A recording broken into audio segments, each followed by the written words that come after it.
ঈদ মোবারক, ঈদ মোবারক, ঈদ মোবারক। আসসালামু আলাইকুম everyone, welcome to my new video.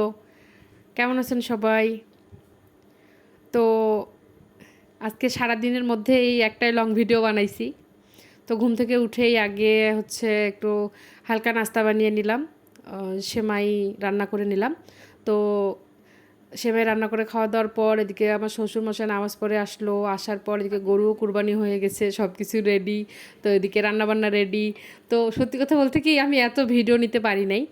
আহ, এর মধ্যেও টুকিটাকি যে ফোনটা হাতে নিয়েছিলাম আমি দেখছি যে অনেকেই দেখা যাচ্ছে দিনে সকালের মধ্যে একটা লং ভিডিও হয়ে গেছে, তাদের তাদের বিকালের মধ্যে আর একটা হয়ে গেছে, রাতের মধ্যে আর একটা।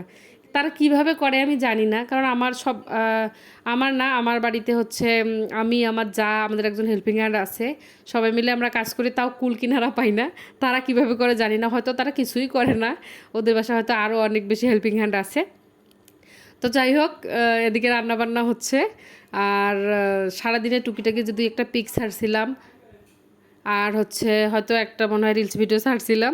আর এই যে সারা দিনে মিলে আমার একটা হচ্ছে লং ভিডিও, তার মধ্যেও কোনো ভিডিও নিতে পারছি, তার মধ্যেও কোনো ভিডিও নিতে পারি নাই কিন্তু।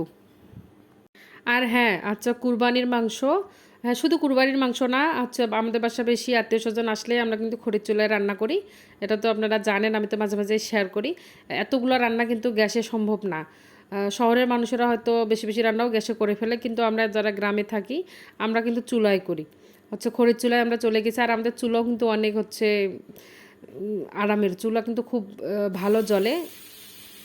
তো ওখানে সাসপেনটা বসিয়ে দিয়েছে, রান্না কিন্তু করতেছে আমার শাশুড়ি মা। উনি কিন্তু রান্না করবে, হচ্ছে আমাদের রান্না বসাইতেও একটু দেরি হয়ে গেছিলো, ওনার অপেক্ষা করেই কিন্তু বসে আছি, উনি আসবে তারপর রান্নাটা হবে। সব কিছু রেডি করে বসে আছি, তো মা আসলো, মা সেই হচ্ছে রান্না বসিয়ে দিল। কারণ ওনার হাতের রান্না ছাড়া আমার শ্বশুরমশাই ঈদের দিন খাবে না, আর কেউই খাবে না, আমরাও খাবো না, আমরাও রান্না বসাবো না যে মা এতগুলো রান্না আপনি করেন। আপনি করলেই কিন্তু ভালো লাগে, প্রায় 8-9 কেজির মতো মাংস রান্না করা হবে। তো এতগুলো রান্না হচ্ছে আমিও কিন্তু সাহস পাই না।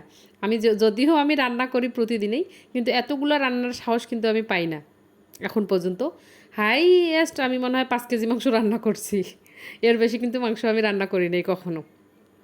তো মা বলতেছে যে সারা জীবন কি আমিই করে যাব, তোমরা একটু শিখো। তো মা কিন্তু নাড়তেছিল আর আমাকে একটা একটা করে বলতেছিল যে এটা দাও সেটা দাও, একটা মাংসের এতগুলো মাংসের হাত দিয়ে হচ্ছে লবণ হলুদগুলো দাও, তাহলে হচ্ছে একটা পরিমাণ বুঝবা।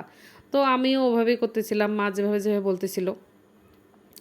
তো এদিকে হচ্ছে রান্না বসিয়ে দেওয়া হয়েছে, আর ওদিকে সবাই কিন্তু অস্থির হয়ে আছে। আর আজকে কিন্তু আমাদের রান্নাটাও একটু দেরিতে বসানো হয়েছিল। তো এদিকে রান্না হতে থাক আর আপনাদের সঙ্গে শেয়ার করি। আলহামদুলিল্লাহ, ঈদ তো ভালো কাটলো সবার। আল্লাহ সবার সুস্থতা দান করেছে, এটাই বিশাল। আমরা যে প্রতি বছর একটা করে ঈদ পাই, তো এটাই হচ্ছে আল্লাহর কাছে লাখো কোটি শুক্রিয়া। তো আপনাদের ঈদ কেমন কাটলো অবশ্যই কিন্তু কমেন্ট বক্সে জানাবেন। পরিবার নিয়ে কেমন ঈদ কাটালেন। আমার পরিবারে একজন অসম্পূর্ণ ছিল, ঋদ্ধিমণির বাবা, কারণ ও ছুটিতে আসেনি, ও হচ্ছে ঢাকায় ছিল আর আমরা বাসায়। তো যাই হোক, মন খারাপের করার কিচ্ছু নাই, চাকরি করলে তো বাইরে থাকতেই হবে। তো মন খারাপ করলেও হচ্ছে থাকতে হবে, না খারাপ করলেও থাকতে হবে, কিচ্ছু করার নেই। মন খারাপ অবশ্যই হয়েছে, ওরও মন খারাপ হয়েছে, আমাদের পরিবারের সবার মন খারাপ হয়েছে ওকে ছাড়া, ওকে আমরা খুব মিস করছি। তো যাই হোক, মাংস রান্না এদিকে হয়ে গেল। তারপর হচ্ছে মাংসর ভাড়ায় আমি সব মাংস ঢেলে নিয়ে ওখানে ভুঁড়িগুলো হচ্ছে গরম করে নিলাম। তো যাই হোক, আজকে এ পর্যন্তই। সবাই ভালো থাকবেন, সুস্থ থাকবেন, আল্লাহ হাফেজ, আবারও ঈদ মোবারক।